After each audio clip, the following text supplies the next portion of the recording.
জয় রাধে, জয় শিব শম্ভু। ৮৪ লক্ষ জনি, 4 বর্ণ, ব্রাহ্মণ, ক্ষত্রিয়, বৈশ্য, শূদ্র, এবং তার মধ্যে 4টি প্রকারে জন্ম: সেদজ্য, উদ্ভিজ্জ, জরাজ্য, অণ্ডজ্য। এই হলো জীবের অবস্থা। কর্ম অনুসারে ফলভোগ।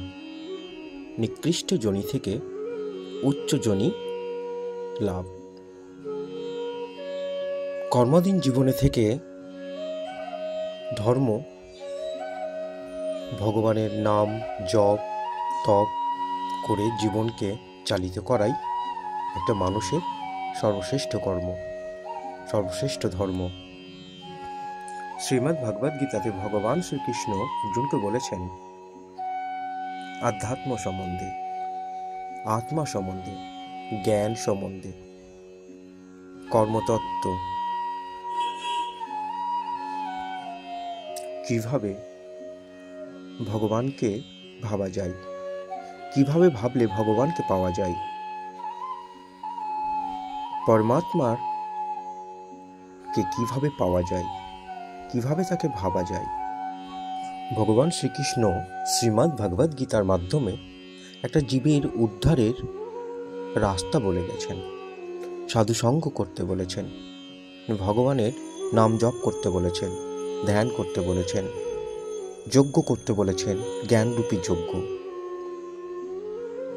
অথচ আমরা যেই শরীরটা পাওয়ার পর মুক্তি পাওয়ার রাস্তা খুঁজে পেতে পারি, সেই শরীরটা পাওয়ার পর আমরা কাম, ক্রোধ, লালসায়, বাসনায়, কামনায় আসক্ত হয়ে সেইগুলোই ভুলে যাই। আমাদের বাস্তবিক কর্ম কি, ধর্ম কি, সব ভুলে যাই। এই কলিকালে গৌরাঙ্গ মহাপ্রভু অবতীর্ণ হয়েছিলেন।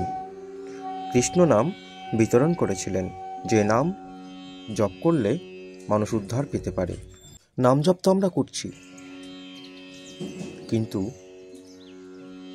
নাম জপ করার পর রাস্তায় বেরিয়ে মানুষের কুচ্ছা, মানুষ সম্বন্ধে উল্টাপাল্টা রটনা, কুদৃষ্টি, কুভাবনায় যদি জরাজীর্ণ হয়ে পড়ি, তবে কি করে মুক্তির রাস্তা পাব? কিভাবে ভগবান আমাদের সঠিক রাস্তা দেখাবেন?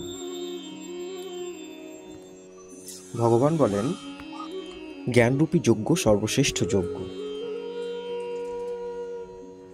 আমরা ভগবানকে খুঁজে বেড়াই, ভগবানকে পাওয়ার জন্য পাহাড়, জঙ্গল, হিমালয়, আরও অনেক কোথায় না যাই। কিন্তু ভগবানের কিছু বাণীতে ভগবান স্বয়ং স্পষ্ট রূপে বলে গেছেন যে আমি কোথায় কোথায় বাস করতে পারি। ভগবান বলেছেন যে আমি সৃষ্টির প্রত্যেকটি কণায় বিরাজ করি, প্রত্যেকটির মধ্যে আমি রয়েছি। জীব সেবাই মানুষের পরম ধর্ম। আমাদের শাস্ত্রে বর্ণনা আছে যে মানব শরীর দেবতারাও পাওয়ার জন্য ছটফট করে, কিন্তু কি জন্য সেটা আমরা কখনো ভাবি না। তাহলে দেবতারা মানব শরীর ধারণ করার জন্য ছটফট করেন, তবে কি আছে এই মানব শরীরে? যদি এই মানব শরীরেই সমগ্র কর্ম করা যায়, জীবের মধ্যে এই মানবই সব কিছু ইনকাম করে, অর্জন করে, অর্থ, পাপ, পুণ্য, ধর্ম, অধর্ম, সব কিছুই।